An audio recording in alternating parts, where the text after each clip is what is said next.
given the gross breach of trust by public officials, elements of fraud and forgery, were there any red flags, any suspicions that you would have deemed to be appropriate to report to the RCMP?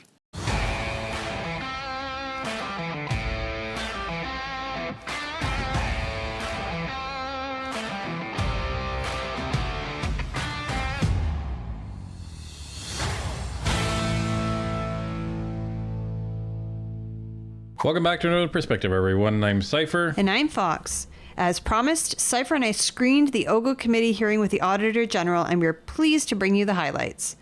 As the Auditor General gave the same opening statement as she did in the previous two meetings, we will be skipping to questions directly. Let's get to it. Mrs. Block, please, for 6 minutes. Thank you very much, Mr. Chair, and thank you, Ms. Hogan, and to your colleagues for joining us here today. I know you've had a very busy week. I'm not sure it's going to get less busy as a result of the very scathing report that you tabled on Monday. In that report, you found that there was no evidence of contact between CBSA and GC Strategies to solicit a bid for the initial ArriveCan contract. However, you did note, and this would have been in section 138 and 139 on page 10, that one bid had been submitted by a company which was not GC Strategies. Now, we have heard testimony at this committee that two options for ArriveCan were presented. What I don't understand is how the option for ArriveCan that was ultimately chosen could have been presented if there was no bid from GC Strategies. Did you look at the two options presented to Min Doan and John Osowski to see if there were companies attached to them? Did you examine how the option for ArriveCan was chosen if there was no bid submitted? And who created the option for ArriveCan that led to GC Strategies? I recognize there's a number of questions there. I can repeat them if needed once you start answering. So that's interesting. I don't think this really came up before, but this is why we watch all of the committee hearings. So what was laid out there was that when the RFP was put up for ArriveCan, only one company bid on it. And that company was not GC Strategies. So no doubt that was Deloitte, but this begs the question, okay, yeah, so how did GC Strategies win it? Never mind working with the CBSA to actually rig the process. But how would GC Strategies even win the bid if they never bid on it in the first place? Like, never mind following process. Like, that is so far off of following process, it's not even funny. Never mind you rigged the process, at least bid on it, but you didn't, and you still got it. Based on government rules, Deloitte should have gotten it. They were the only bid. Wow. So thank you. I'll try to answer them all, but I might look to Sammy Hanish to add some detail.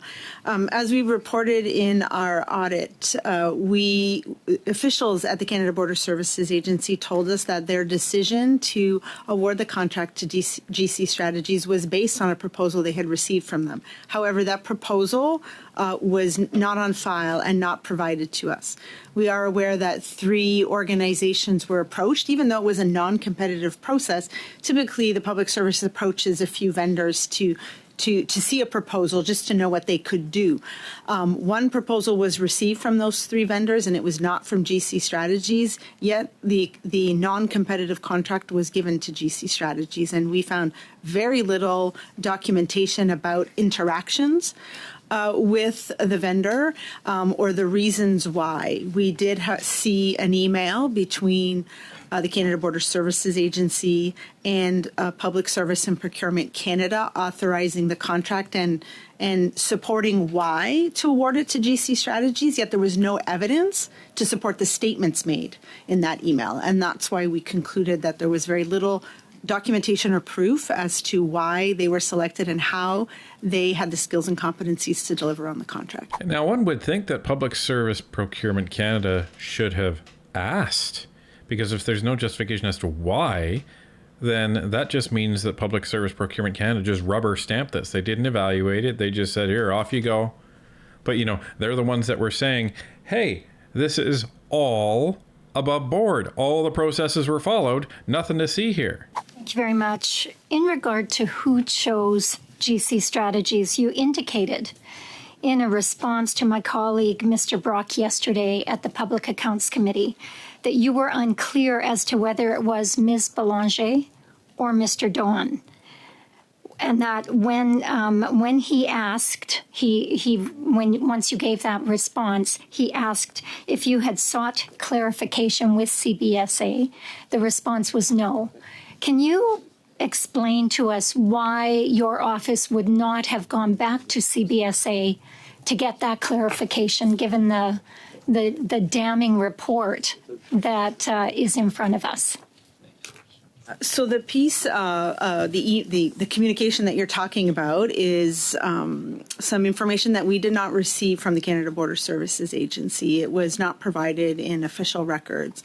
We received it from Mr. McDonald. When you look at it, and I've gone back to look at it since yesterday, it appears to be a briefing note to prepare Ms. Belanger for committee appearance. At the time, I believe she was the acting chief information officer at Canada Border Services Agency. But when you look at that document, it includes sample questions and possible answers. There's a lot of answers in there that are inaccurate or incorrect. And so it was a piece of evidence that we didn't have anything to corroborate it from. And in fact, we could disprove many of the proposed answers as being inaccurate. And so we didn't feel it was necessary to return to Canada Border Services Agency and ask them any more about that document. That's fascinating. Okay, so a briefing note is something that you provide to your superiors when they're going into a committee, and it's so they're relatively ready for questions. Now, there's a briefing note, and then there's kind of rigging testimony, and Larry Brock touched on this in the original meeting where Cameron McDonald testified, and he said, you're not allowed to do that. But that's interesting. So this wasn't an email at all. This was quote unquote evidence prepared by Cameron McDonald. And this was just a briefing note he prepared for a acting CIO when Mindone left. So it's interesting that the Auditor General said, well, the reason why we didn't follow up on this is because there's a whole bunch of statements that Cameron McDonald had prepared in that briefing note that were lies. Wow. So she's saying that's why we never followed up with it, because it was unreliable. That's significant, everybody. Much. I guess I'll follow up by just asking, in your investigation into ArriveCan and GC Strategies and the awarding of these contracts, did you speak to any of the individuals named that in the internal investigation? Did you speak with Mr. McDonald, Mr. Utano, anyone from GC Strategies, or were you simply looking at the processes involved by CBSA in the awarding of contracts? So during our audit, we do speak with public servants who are still working in the public service. So we did speak with Mr. Utano, Mr. McDonald, and Mr. Dewan.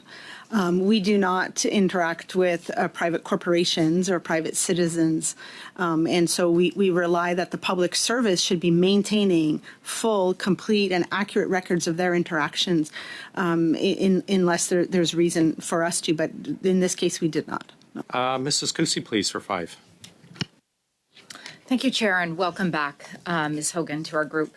You stated in paragraph 1.19 that 18% of invoices submitted by contractors did not have supporting documentation to explain if expenses related to ArriveCan or other IT projects.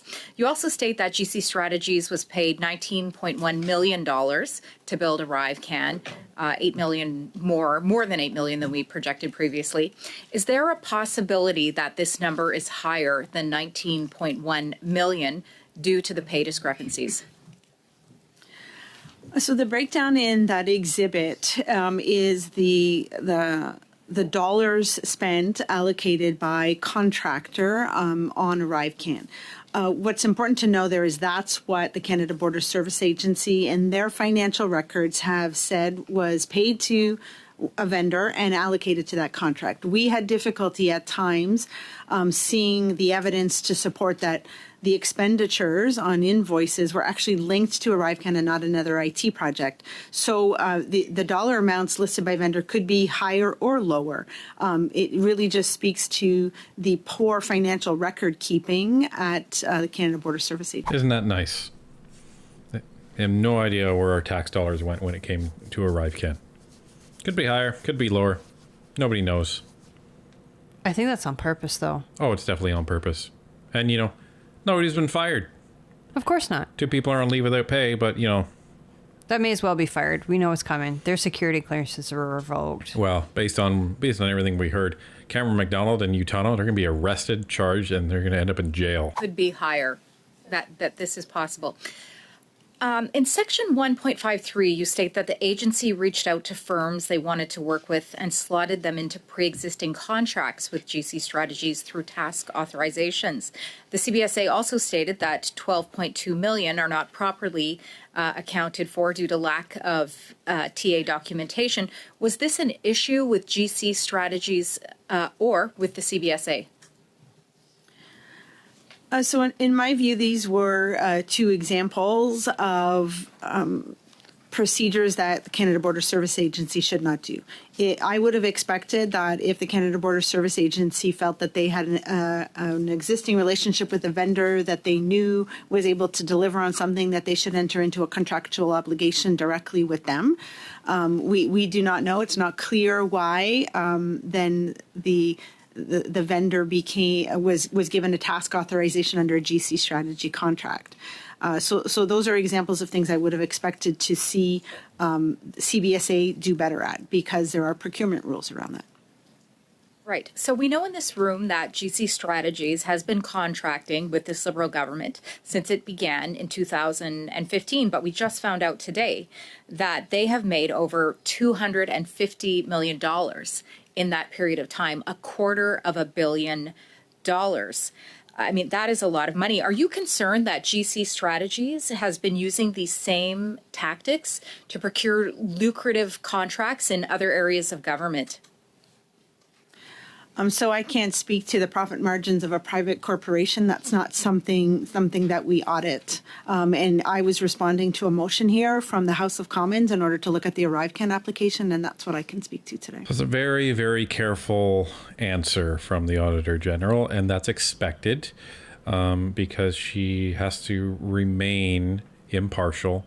She has to remain unbiased, and she needs to avoid speculating on anything. She has to deal with what information she has and discard any other information that she doesn't. So that's why she has given that answer. Well, and this isn't her first rodeo. She knows how to, well, number one, be honest, and number two, be thorough and accurate. Yeah, for sure. Could you give any assurances to Canadians today that the company has not continuously been engaged in these practices across these past 8 years?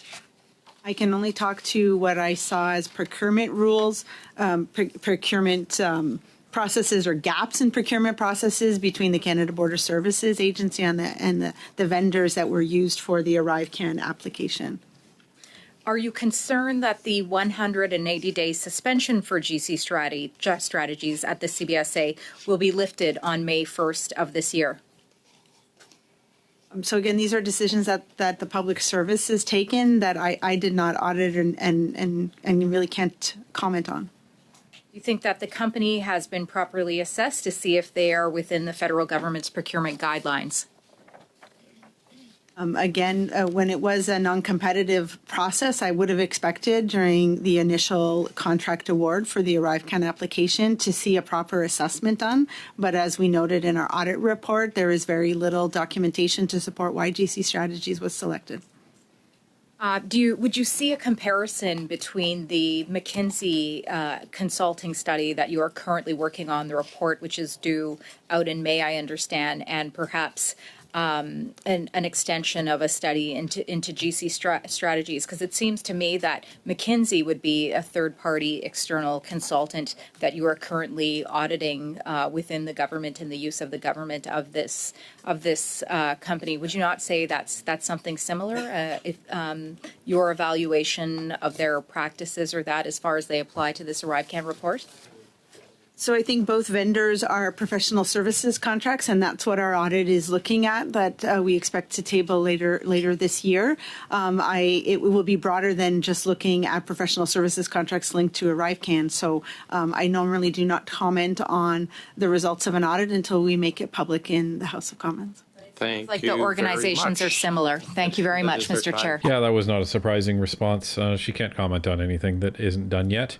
And, you know, it's good because then it doesn't contaminate the investigations. So, Again, not her first rodeo. She knows what she can say and can't say. well, and it's good that, you know, the Auditor General is auditing rules of Parliament and she's following rules of her own department. So, it increases the credibility that she has. I admit I was questioning the non-follow-up with CBSA regarding that statement about who picked GC Strategies that we talked about the other night.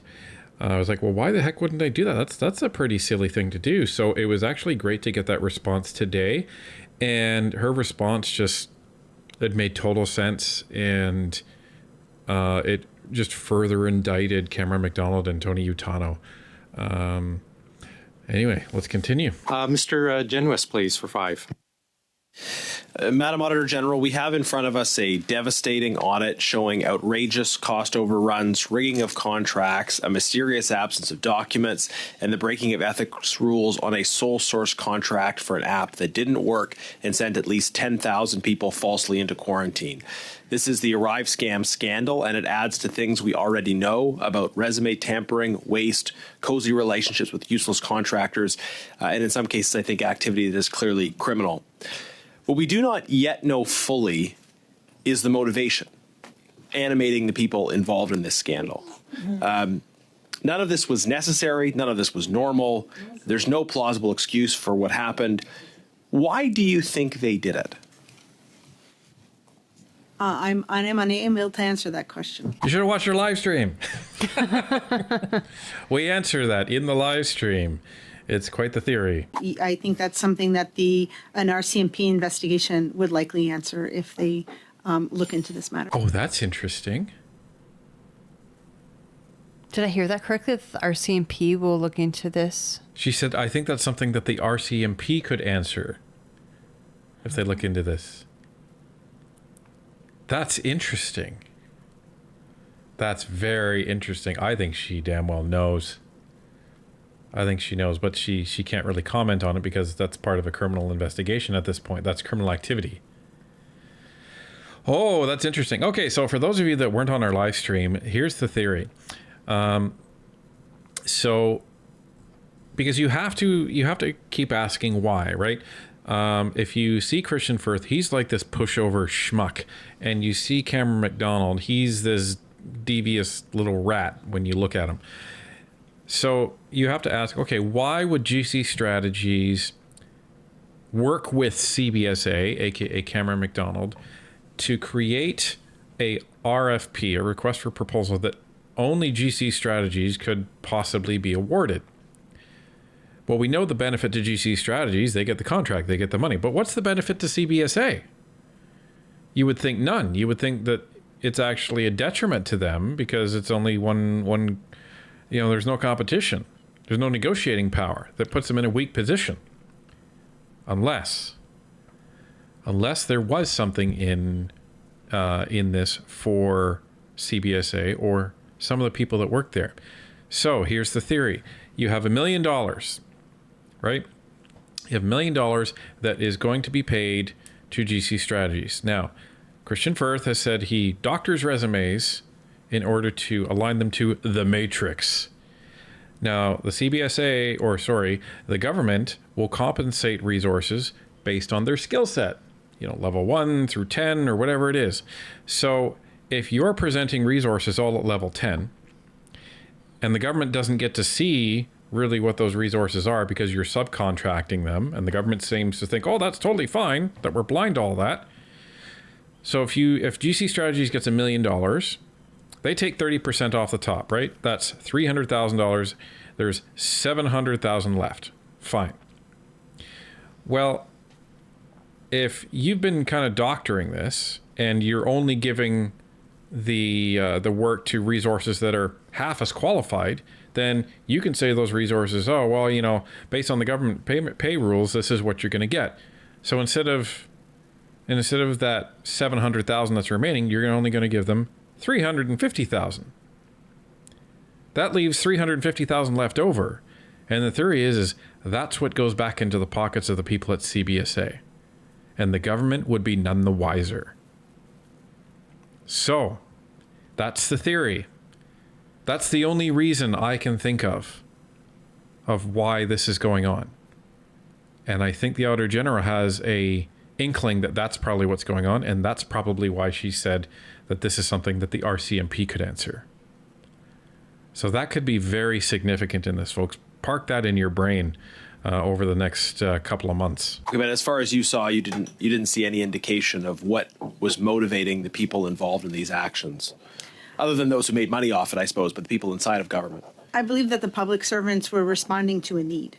There was a need to improve the efficiency at the border, and the ArriveCan app, as we reported on in 2021, improve the quality of the information that was gathered at the border as travelers were coming in, and the ability of the government. Sorry to just jump in, just because of the time limit. I mean, I understand that explains the perception of around having some kind of an app, but in terms of the way they operated specifically, the choices that were made around documentation, around rigging, do you have any indication about what might have motivated that choices? So when we spoke to individuals, they often told us that it was the pandemic and that they were just trying to respond to a need. But in my view, an emergency is not a reason to throw the rules out the window. You should still follow good procurement practices. Yeah, essentially those are the same excuses that we're getting from the government right now. So, and I agree with you that that's not adequate. So we have an internal investigator looking into this now, apparently, but that internal investigator is subject to the authority of the president of the CBSA and has acknowledged that internal investigator that he is not independent. What failures does this audit point to specifically in the actions of the president's or around the president's office? In terms of the audit findings, I'll answer this quickly. The failure of senior management will be in the oversight, the lack of oversight, the lack of monitoring. We mentioned that there wasn't a budget set up at the beginning. Very difficult to monitor whether a project is on time or on budget when you don't have a budget. But senior management should have been watching this. So there's no way senior management can say, oh, well, this was a couple guys at mid-level. What you're saying is that there's an expectation of oversight. So if you can confirm that, but then also advise what expectations you would have had of PCO in terms of ensuring the proper processes along the way. So I would agree that senior management should be watching what's happening in the organization, whether that's the CIO, the Chief Information Officer, or on a project that's spending a lot of money, the Executive Committee.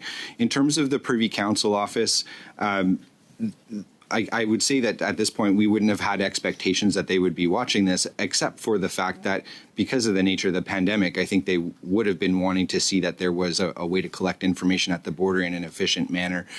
And I would say it's understandable because this was under the the agency's authorities that CBSA should be responsible and accountable for how this happened. So there's Genuous trying to tie this into the Privy Council office right up to the Prime Minister, and Auditor General's office is being pretty straightforward and saying, well, not really. This is under the accountability of the CBSA.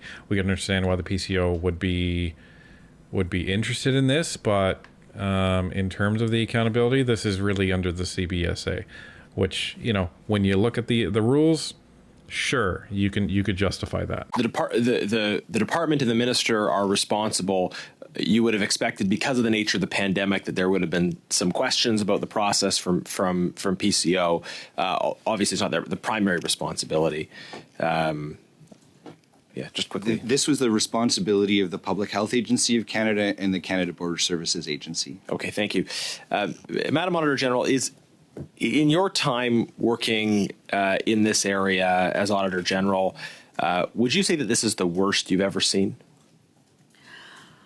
Well, it's definitely very bad record keeping and financial record keeping. It's some of the worst financial record keeping I've ever seen. To have invoices that clearly did not have sufficient information to be able to validate that the services had been received, and then where to record them and what project to charge them to.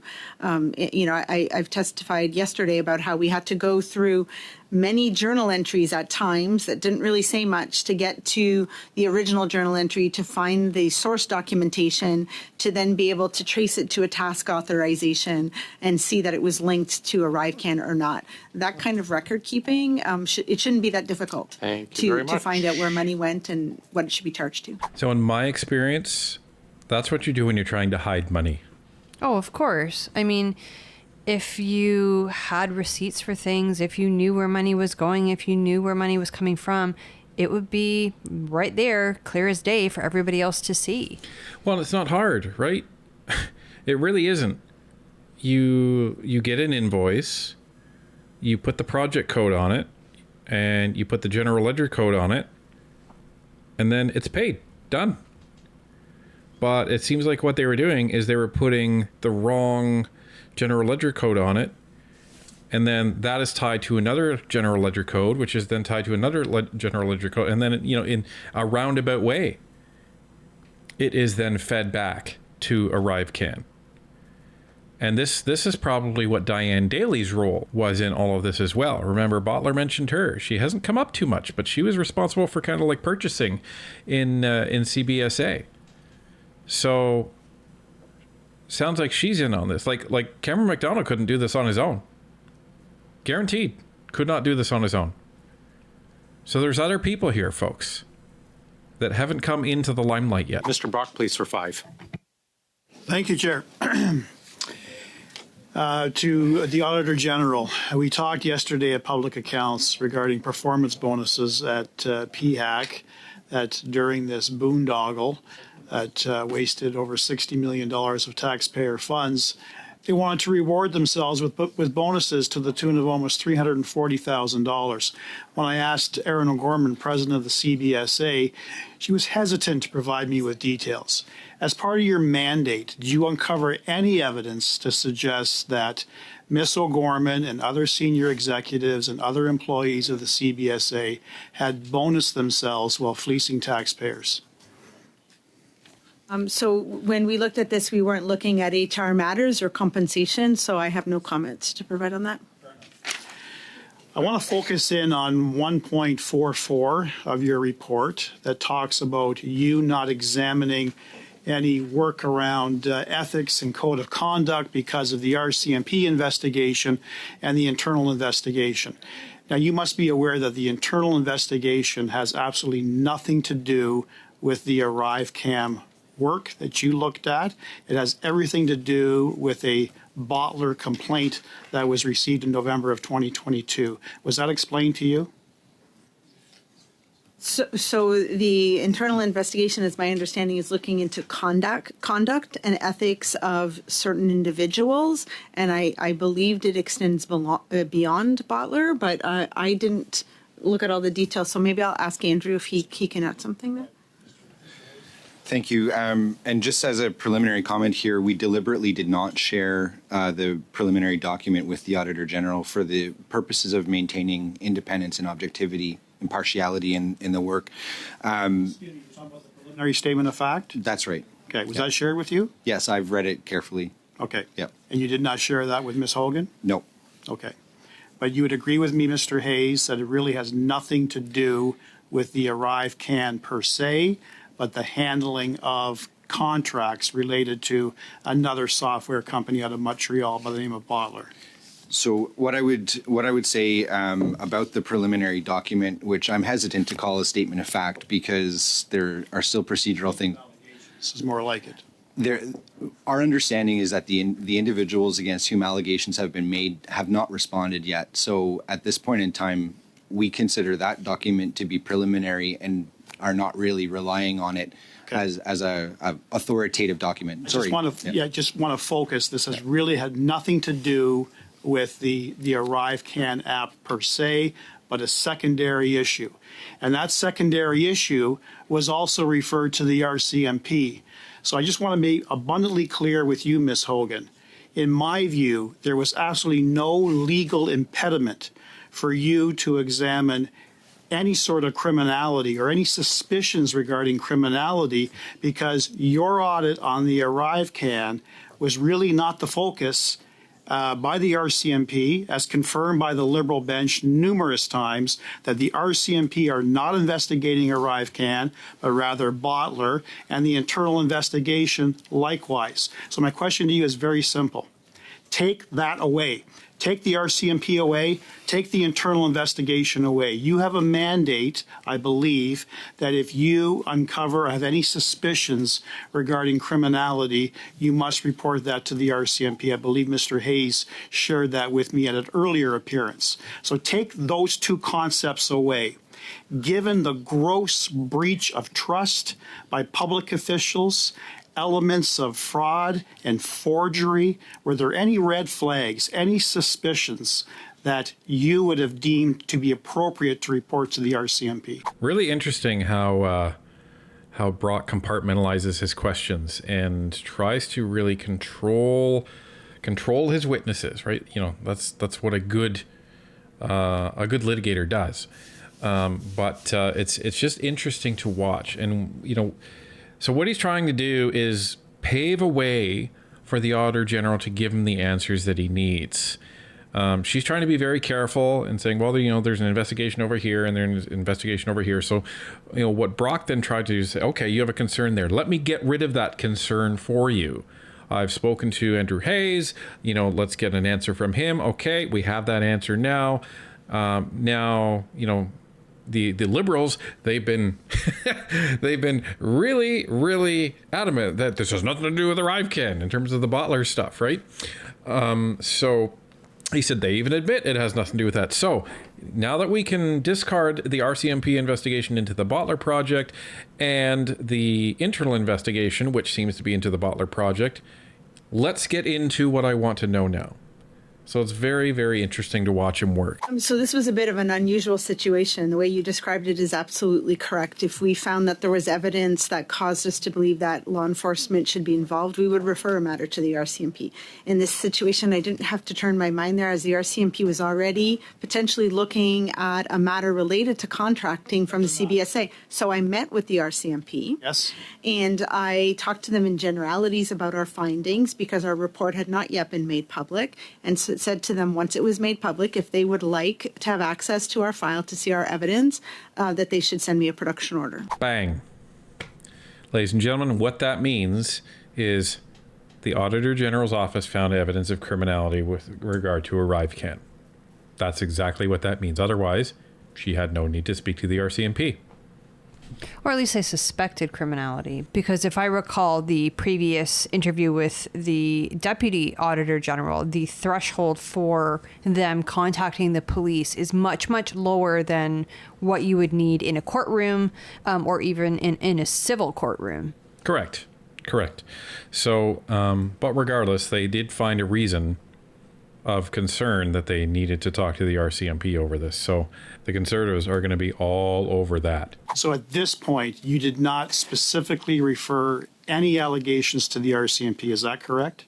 Correct, as I said, because they were already Understand. investigating a contracting Sure, matter. understand. In light of what we I'm sorry, heard that is today, our time, Mr. Brock. that GC Strategies has been billing Mr. Brock, that is our time. I'm sorry. So Brock ran out of time, but oh, he was getting excited at the end there. You could see it. He was getting excited. He's like, there's my bone. Give me my bone. He sees that something is coming, and he knows that wrongdoing was committed. He could smell it. He sees it all over this, and we will get to more of this in the second part of our review of the highlights of committee. But for now, we will leave you with part 1. So thank you very much for watching, and stay tuned for part 2.